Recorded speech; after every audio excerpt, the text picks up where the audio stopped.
Welcome back to my YouTube channel Kavya classes Gorakhpur. Friends, मैं हूं मंजीत कुमार और आपके अपने YouTube channel Kavya classes Gorakhpur पर एक बार फिर से आपको वेलकम करने के लिए एक नए वीडियो के साथ में प्रेजेंट हुआ हूं। फ्रेंड्स, आज की वीडियो में हम चर्चा करने वाले हैं बीए फर्स्ट सेमेस्टर विषय राजनीति विज्ञान।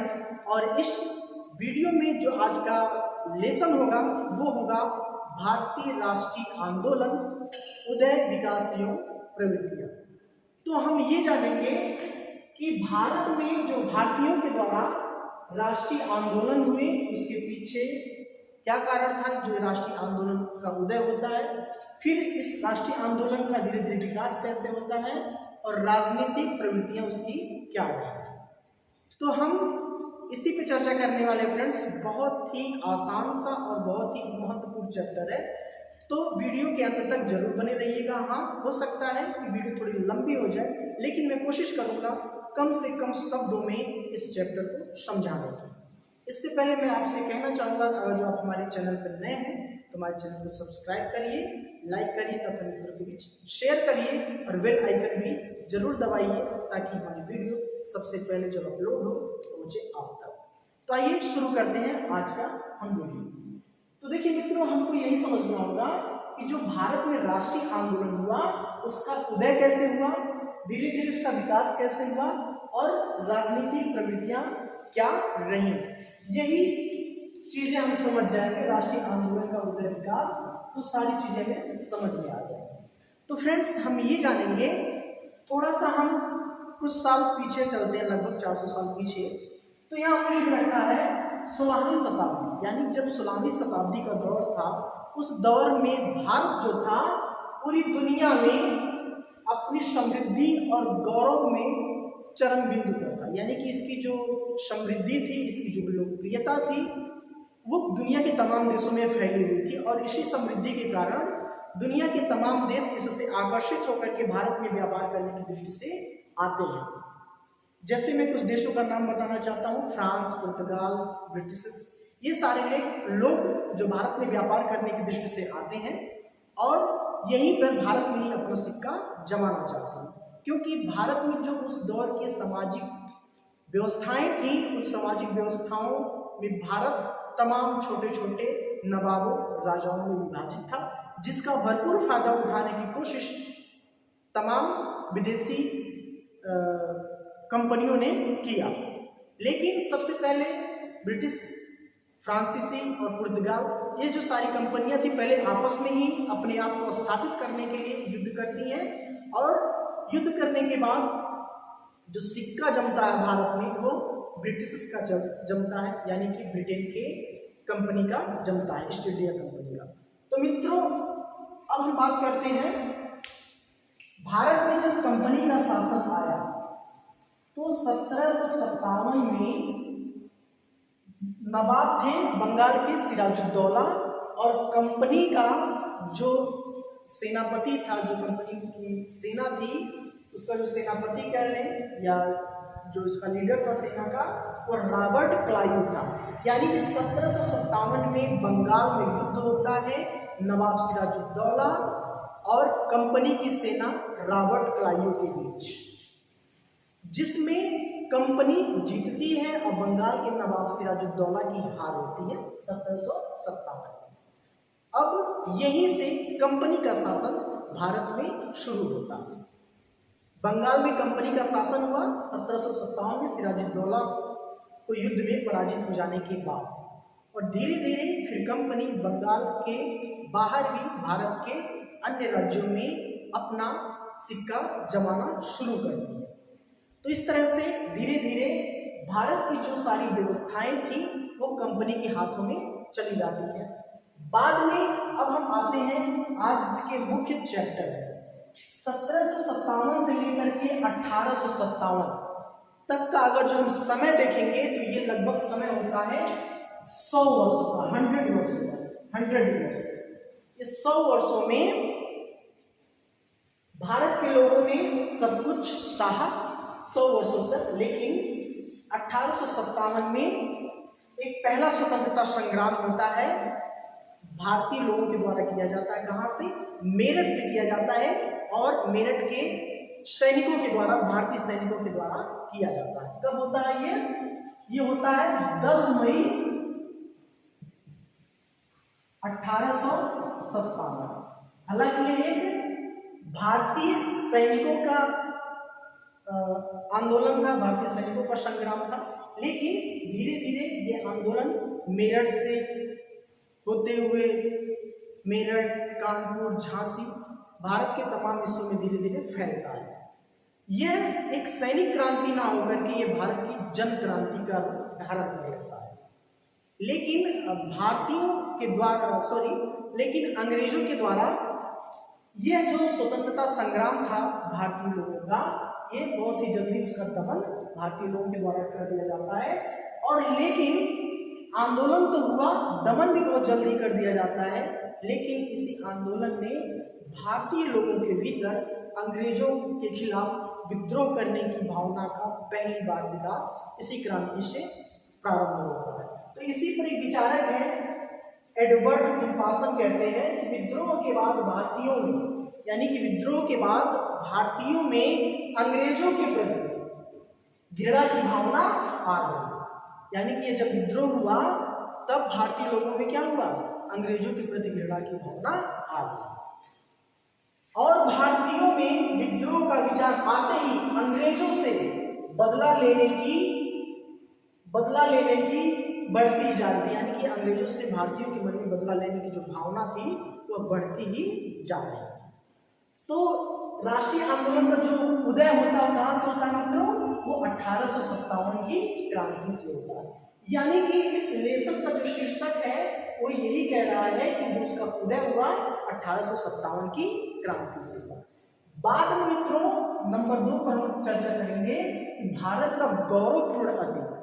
भारतीय लोगों ने क्या किया कि समझावाद में 1757 के बाद 1758 तक, 1757 के बाद 1857 तक 100 वर्षों तक चुप रहे।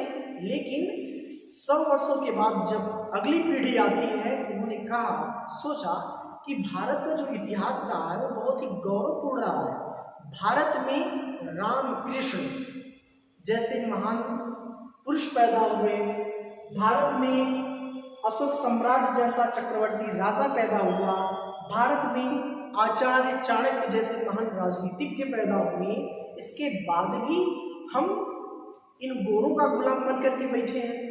तो यह भी क्या हुआ कि भारतीय लोगों के अंदर जब उन्होंने अपना गौरवपूर्ण अतीत याद किया, अपना बीता हुआ कल याद किया कि हमारा जो कल था वो बहुत ही गौरवपूर्ण था, भारत में ऐसे महान लोग रह चुके हैं, तो ये गोरे क्या हैं, हमें इनके खिलाफ विद्रोह करना चाहिए। तो ये भी राष्ट्रीय आंदोलन के उदय और विकास का कारण बना। हम अगले बिंदु पर चर्चा करते हैं। अगला बिंदु कह रहा है कि राजनीतिक एकता की स्थापना।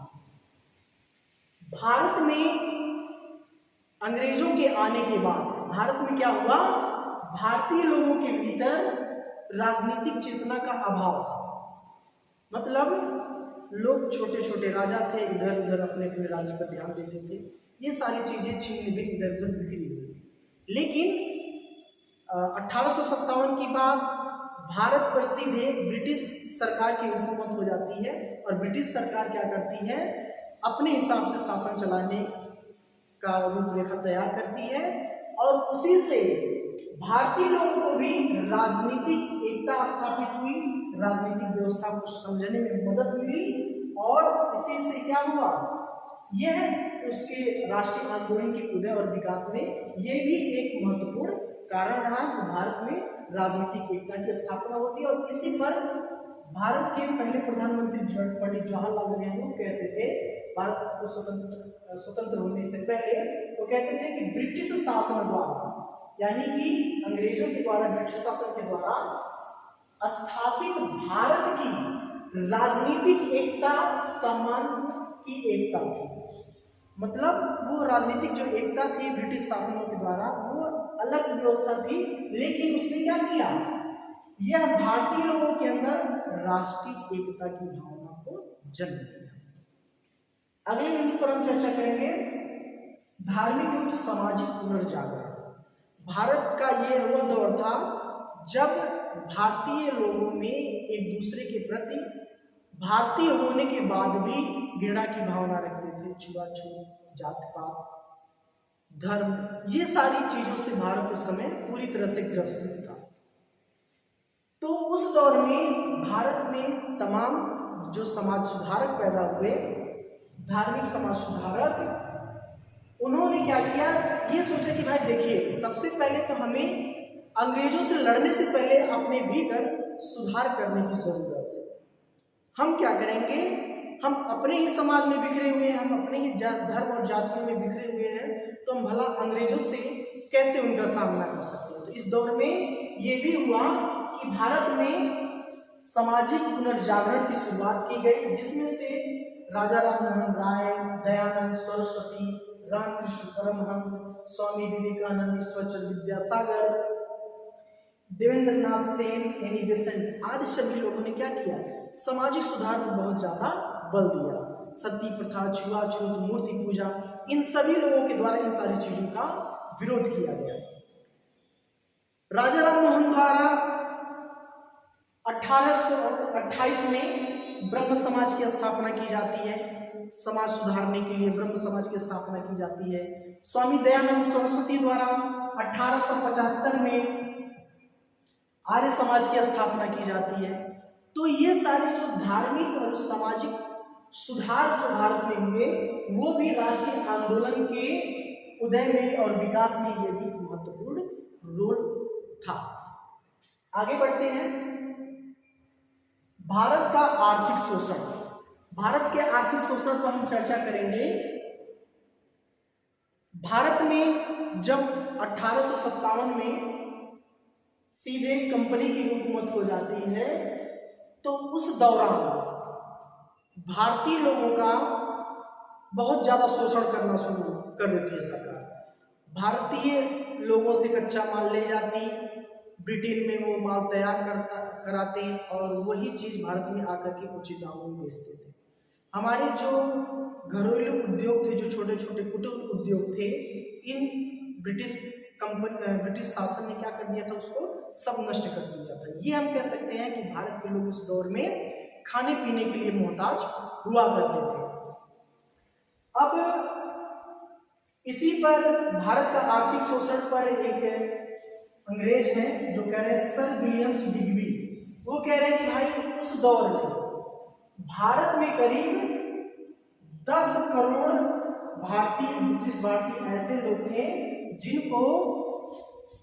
जिन्हें भरपेट भोजन नहीं मिलता था। अब सोचिए कि लगभग 1857 के समय की बात है, 10 करोड़ आबादी बहुत मायने रखती है, बहुत बड़ी आबादी है 10 करोड़। उस दौर में इन सभी लोगों को भरपेट भोजन नहीं मिलता था। भरपेट भोजन न मिलने के बाद भी ब्रिटिश सरकार जो करती थी, वो भारतीय लोगों का शोषण करती थी, आर्थिक शोषण करती थी, उनके सारे उद्योगों को नष्ट करती थी। खैर ये भी चीज था। तो ये भी भारतीय लोगों के अंदर आया कि ये ब्रिटिश जो सरकार है, ये हमारी सारी चीजों को खत्म कर रही है, हमारा आर्थिक शोषण कर रही है, हमें इससे छुटकारा पाने के लिए हमें अंग्रेजों के खिलाफ विद्रोह करने की जरूरत है।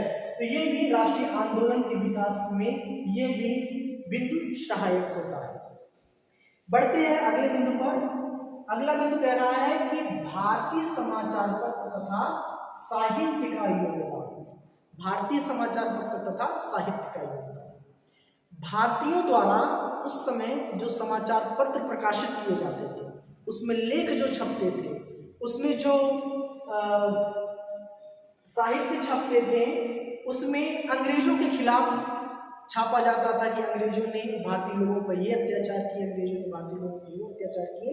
जिस समाचार पत्रों को पढ़ने के बाद भारतीय लोगों के भीतर ये भावना आती थी कि हाँ, वो भारतीयों के अंदर अंग्रेजों के खिलाफ विद्रोह की भावना पैदा होती थी समाचार पत्रों को पढ़ने के बाद, सूचनाओं को पढ़ने के बाद। तो अंग्रेजों ने क्या किया, उस दौर में लगभग भारत में 478 पत्र और पत्रिकाएं प्रकाशित किए जाते थे, जिसमें हमने कुछ को नाम लिख रखा है। Amrit Patrika, Mahratta Kesari, Voice of India, Pioneer Hindu, ये सारे समाचार पत्र प्रकाशित होते थे भारत में। और भारत कि लोगों के द्वारा अंग्रेज किस तरह का व्यवहार कर रहे हैं उस समाचार पत्रों को पढ़ने के बाद पता चलता था। लेकिन बाद में लॉर्ड लीटन आते हैं और 1878 में वर्नाक्यूलर एक्ट वो प्रकाशित करते हैं। वर्नाक्यूलर एक्ट के द्वारा इन सभी समाचार पत्रों पर प्रतिबंध लगा दिया जाता है और जो सूचनाएं भारतीय लोगों के पास समाचार पत्रों के माध्यम से पहुंचा करती थी वो भी बंद हो जाती हैं। ये भी कारण रहा कि भारतीय लोगों के अंदर राष्ट्रीय आंदोलन की भावना का विकास होता है। बाद में अब अगला कह रहा है पाश्चात्य शिक्षा। पाश्चात्य शिक्षा में ये बताने की मैं कोशिश कर रहा हूँ कि अंग्रेजों ने भारत में जो अपनी संस्कृत की शिक्षा थी, अंग्रेजी संस्कृत की शिक्षा, वो भारतीय शिक्षा भारत में लादने की कोशिश करते थे। उनका मतलब ये था ये लोग जब भारतीय शिक्षा ब्रिटिश शिक्षा को पढ़ेंगे, अंग्रेजी भाषा को पढ़ेंगे, तो इनका जो तन होगा वो भारतीय भले ही होगा, जो लेकिन मन होगा वह अंग्रेजियों का होगा, वो ब्रिटिश होगा। तो वो पाश्चात्य शिक्षा को भारत में लादना चाहते थे। इसके बाद भी और इसके कारण भी भारतीय लोगों के अंदर भारतीय राष्ट्रीय आंदोलन का उदय विकास होता है। ये भी एक कारण रहा। ये सभी कारण मित्रों वे कारण हैं जो भारतीय लोगों के भीतर भारत को स्वतंत्र कराने की भावना को पैदा करते हैं। अंतिम बिंदु है मित्रों, बहुत सारे इसमें है लेकिन मैं वीडियो लंबा ना होने पाए इसलिए बहुत शॉर्टकट में सारी चीजों को दिखा रहा हूँ। लॉर्ड लीटन की दमनकारी नीति। लॉर्ड लीटन उस दौर में भारत के गवर्नर जनरल थे और उनका जो कार्यकाल था 1876 से लेकर के 1880 में। उन्होंने क्या किया, इस तरह से दमनकारी नीति भारत में अपनाया कि उस समय भारत में जो थी भारत के जो